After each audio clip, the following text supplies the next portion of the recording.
Isang pinagpalang araw sa inyong lahat. Tayo po'y magninilay sa salita ng Diyos, ang pinagbubulad ng awa at tawa ng ating buhay, ang salitawa. Sa mundo natin ngayon, marami sa atin ang gusto maging sikat o popular. Nasa palagay natin, sa pagiging popular o pagiging sikat, tayo ay tunay na magiging masaya, tayo po ay tunay na magiging fulfilled kapag tayo ay hinahangaan, pinapalakpakan, mataas ang rating natin, o kaya naman marami tayong likes o hearts sa ating mga social media accounts o platforms na ating ginagamit. Ibahin po natin ng ating Panginoong Jesucristo sa ating Ebanghelyo ngayon, dinudumog ang ating Panginoon ng lahat ng napakaraming tao, lalong-lalo na yung mga may sakit o may mga kapansanan, sapagkat silang lahat ay nagnanais na mapagaling. Mahawakan lang naman nila si Jesus, yun ay sapat na para sa kanila upang sila ay mapagaling sa kanilang karamdaman, sa kanilang sakit, sa kanilang kapansanan. Kaya po noong dinudumog si Jesus, nagpakuha na po siya ng bangka para po ay sila ay hindi po mahirapan o kaya naman sila ay maipit dahil sila ay talaga pong pinupuntahan ng napakaraming tao. Ano po ang itinuturo sa atin ng Panginoon sa kanyang ipinakita sa ating Ebanghelyo ngayon?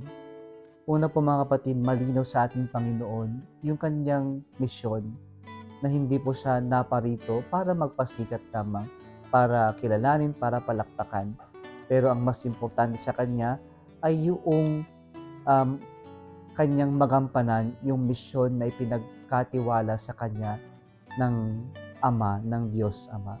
Kaya ito po yung kanyang goal ay magawa o maisakatuparan kung ano ang ipinagkatiwala, ipinagkaloob sa kanyang misyon ng kanyang Ama. Mga kapatid, isa pong lesson ito ng kahalagahan ng boundary, ng limit, na hindi natin pwedeng gawin ang lahat, na para bang sa palagay natin para tayong mga Superman na gagawin natin ang lahat, tatapusin natin lahat. Maganda pa rin po na mayroong limit, may boundary, na gaya ng pinakita ni Jesus, siya po ay umalis. Pero siya po ay handang tumulong. Ngunit alam niya na hindi niya pwedeng gawin ang lahat sa isang araw lamang.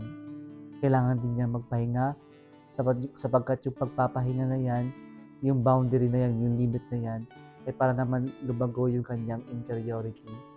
And so, setting a boundary, setting a limit doesn't mean that we are depriving other people of God's graces, but we are actually saving a space for God's grace.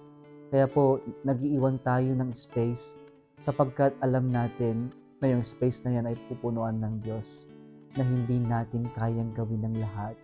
Ang Diyos lamang ang makakapuno ng ating mga pagkukulang.